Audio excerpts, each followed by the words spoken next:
On va arrêter de faire des jokes de plantes, puis on va commencer la capsule. Aujourd'hui, on parle de cash.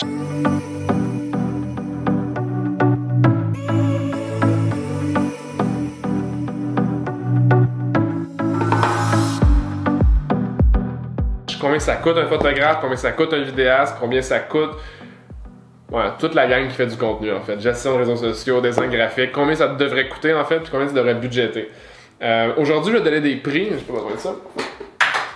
Je vais te donner des prix que je pense qui sont... c'est dur à dire pour garocher des prix parce que chacun a une valeur vraiment particulière selon l'expérience qu'il a vécue. Tu sais, si quelqu'un te fait un design en 5 minutes, mais ça a pris 35 ans avant qu'il y ait cette expérience-là, ça veut pas dire que tu devrais le payer pour 5 minutes de travail, là, tu sais. Mais... il y a quand même des barèmes à respecter. On va commencer par l'aspect vidéo parce que c'est ce qu'on fait en ce moment. T'sais. Quand tu fais du vidéo pour tes plateformes sociales, pour ton contenu de marketing en ligne, je te recommande fortement de penser à peut-être targeter un prix pour un freelancer, bien entendu, pas une agence en tant que telle qui ferait du vidéo, mais quelqu'un qui est comme un travailleur autonome, si on veut. Regardez entre 40 à 75$ de l'heure serait un bon target pour voir le type de qualité que vous pourriez avoir comme type de contenu. Ce serait comme... je parle pas en termes de valeur, je parle en termes de taux horaire parce que c'est plus facile à gager pour chercher les prix, pour comparer d'une à l'autre.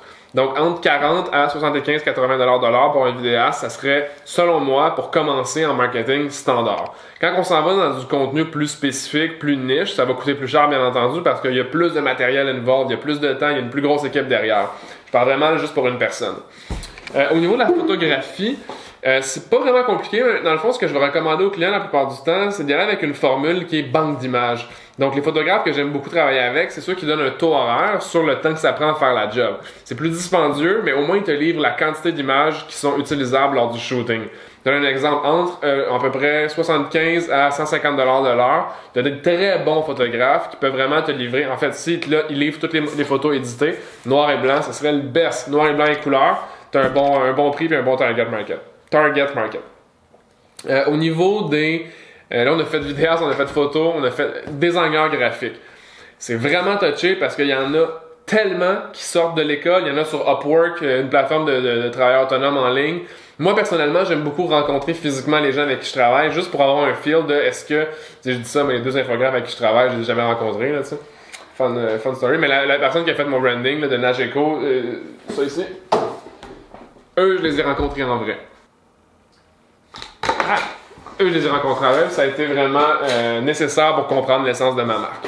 Quand je dis une infographe, je dis quelqu'un qui va faire des thumbnails pour vos vidéos YouTube, je dis quelqu'un qui va faire des infographies sur pour votre fil Instagram, pour votre fil YouTube, des choses comme ça.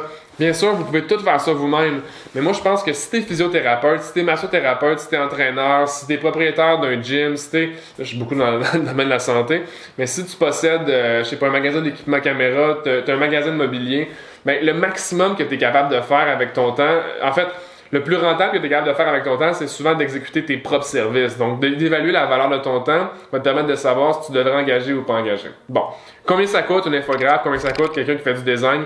C'est très, très varié selon leur spécialité. Quand je parle de thumbnail, de contenu vraiment de base, je vais aller sur quelqu'un qui est souvent, pas débutant, mais c'est parce que le niveau de compétence n'est pas nécessairement requis à être très élevé pour faire des thumbnails. Tu n'as pas besoin d'avoir fait du branding pendant 10 ans pour faire une belle thumbnail qui n'est pas quelque chose qui a l'air d'être fait sur Canva, par exemple. C'est pas parce que Canva c'est pas bon, c'est juste parce que je préfère quand les gens ils dessinent eux-mêmes pour avoir un sentiment plus unique de la thumbnail. Je vous dirais qu'entre 20, 25... à 75$ de l'heure au niveau de l'infographie, c'est vraiment la moyenne pour des choses simples. Ensuite de là, quand on s'en va dans du branding, donc le développement d'une image, conception d'idées, choses comme ça, là, ça va beaucoup plus cher parce qu'il y a beaucoup d'idéation derrière, il y a beaucoup de réflexion, puis l'expérience vaut très, très cher, surtout au niveau du développement d'une marque. La réflexion, jusqu'à combien d'années on la pose dans le futur avec un certain logo, tu sais. Au niveau, là, j'ai couvert vidéo, photo, graphisme, le web. Quand quelqu'un me dit « Hey, mon gars de web », un gars de web, pour moi, là, c'est quelqu'un qui gère votre site web. C'est quelqu'un qui va être en back-end, là, qui va regarder les petits codes dans ton ordinateur, puis c'est quand même des longs codes la plupart du temps, là, puis va vous dire qu'est-ce qui se passe sur votre site web. Les programmeurs comme ça coûte très très cher. C'est entre 95 et 150$ de l'heure. Par contre, si vous faites affaire avec une agence, vous pourriez avoir un meilleur tarif étant donné qu'il y aurait ça à l'interne. Dans le fond, le programmeur, il travaille sur plein de... En fait, il est employé de l'agence, puis il travaille sur plein de clients en même temps de l'agence. Donc là, l'agence est capable d'avoir un meilleur tarif, mais là, vous avez des frais d'agence, tout ça. Je vous conseille de vous renseigner sur les références des agences avant de faire affaire avec, parce que souvent, la différence qu'il va y avoir d'une agence à l'autre, c'est la qualité du service, la rapidité du service, mais aussi la justesse des prix. Comme je mentionnais la semaine dernière, les prix sont très très variables dans une agence. Donc faites attention à ça. Renseignez-vous, demandez des références, puis allez-y de votre feeling. Parce que c'est encore là, c'est un gros fit qui va être... Le fit va être vraiment important dans cette relation-là. Ensuite de ça, vous êtes quelqu'un d'occupé. Vous n'avez pas le temps de gérer vos réseaux sociaux, planifier vos publications, bla bla bla bla. Je les ai tous entendus.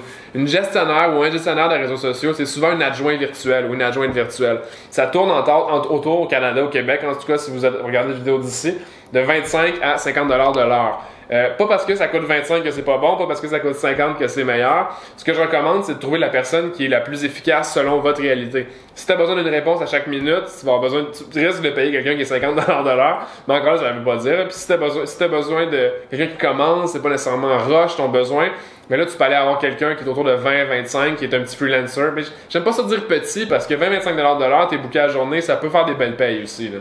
Fait que 20-25 $ de l'heure pour une freelancer en termes de gestion de réseaux sociaux, qu'est-ce que ça fait concrètement? Planifie vos publications, fais la rédaction sur vos posts. Pas mal ça. Peut répondre aux commentaires sur votre page si vous voulez, mais encore là, ça, je recommande tout le temps de le faire par l'équipe. Tu sais, quand c'est chez SP Consultant, Simon répond aux commentaires de quelqu'un, c'est tout le temps plus personnel, tu sais. Quelque chose d'autre qui pourrait être à considérer, c'est l'aspect de la rédaction. Souvent, les adjoints virtuels ou adjointes virtuelles, ils vont le faire à l'interne, dans le fond, le service de rédaction. Mais un rédacteur en tant que tel, ça peut être vraiment payant parce que ces gens-là sont experts en décrire des émotions avec des mots. Donc, littéralement, textuellement, prendre une émotion puis la vulgariser le plus clairement possible. C'est vraiment là, les meilleurs pour faire ça. Puis un rédacteur, je vous dirais, un bon rédacteur, c'est entre 35 à 80 $ de l'heure. Ça dépend. Ça dépend s'il fait affaire avec une agence, si c'est un freelancer encore là. Je pense que c'est ça. Comment est-ce que vous devriez budgéter par mois? Moi, j'ai tout le temps, en fait, j'ai appris ça par un collègue, mais je pense que c'est au feeling en commençant, la quantité de dollars que tu investis. Si ton ambition est de tout défoncer en un an, probablement il va falloir que tu engages du monde quasiment à temps plein sur ton brand, donc là, il faut sortir les bidous. Mais si tu veux commencer relativement smooth, faire, je sais pas, 4 capsules vidéo par mois, 2-3 publications par semaine, photos par exemple, tu t'en sors avec peut-être 500-600 $ par mois, tu as quand même assez de stock là-dessus. Puis tu t'exerces sur les réseaux sociaux, tu rajoutes du contenu éphémère, tu fais des stories, la vie est belle, puis je pense que tu t'en sors bien entre 5 et 600 par mois. Si tu en veux plus, si tu veux plus de détails, si tu veux plus de trucs personnalisés, c'est sûr qu'autour de 1000 $, tu as quelque chose de vraiment complet par mois. Au niveau de ton marketing. Souvent, ce que j'aime dire, c'est que, je suis pas capable de quoter la personne qui me l'a dit, mais l'aspect d'avoir un ratio de 20% de tes dépenses marketing, en fait, 20% de ton budget pour être alloué au marketing pourrait vraiment te permettre de grandir à une vitesse qui est quand même intéressante. J'ai regardé mes ratios pour le fun, c'est à peu près ça que j'ai investi au niveau de mon marketing, puis je vois la croissance que ça apporte au niveau de la notoriété. Donc, c'est quand même intéressant. J'en dis pas plus, je sais que j'ai comme ramble pendant à peu près quasiment 10 minutes. Donc merci guys d'avoir écouté la capsule. Je m'appelle Simon Paquin de chez SP Consultant. Si vous voulez nous suivre sur toutes les plateformes sociales, on est sur YouTube, LinkedIn, Facebook, Twitter, consultant au pluriel _SP. Ensuite de ça, il y a le site web. Il n'y a pas de blog encore parce que je suis pas capable d'écrire. Mais je vous aime. On se voit la semaine prochaine. Merci beaucoup guys. Peace!